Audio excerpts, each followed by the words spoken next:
নমস্কার, শুভ সকাল। আজকে চলে এসেছি একটি নতুন ব্লগ নিয়ে। আজকে তৈরি করব মুসুর ডালের আমিষ খিচুড়ি।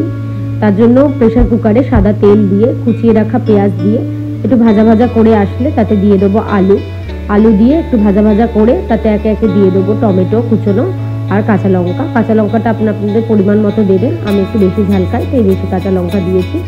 তারপর একটু নাড়াচাড়া করে আগে থেকে ধুয়ে রাখা ডাল আর চালটা দিয়ে আর একটু ভালো করে নাড়াচাড়া করে ভেজে নিতে হবে। আমি একটু ডাল আর চাল দিয়ে ভেজে নেওয়া পছন্দ করি, অনেকে যারা ভেজে পছন্দ করেন না তারা শুধু খাবে।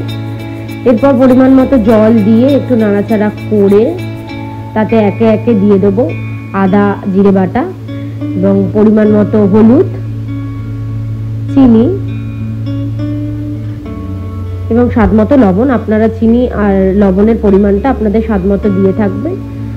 এরপরে একটু ভালো করে নাড়াচাড়া করে নিতে হবে, তার কারণ নিচের তলাটা ধরে যাওয়ার সম্ভাবনা থাকে অনেক সময়। আপনারা যেন একটু ভালো করে নাড়াচাড়া করে একটু ফুটিয়েই প্রেসার কুকারের ঢাকনা বন্ধ করে কম আঁচে 2টো সিটি দিয়ে নিলেই তৈরি হয়ে যাবে আপনাদের সকলের প্রিয় অপূর্ব স্বাদের মুসুরির ডালের আমিষ খিচুড়ি, যেটাকে আপনারা ডিম ভাজা সহকারে পরিবেশন করে খেতে পারেন।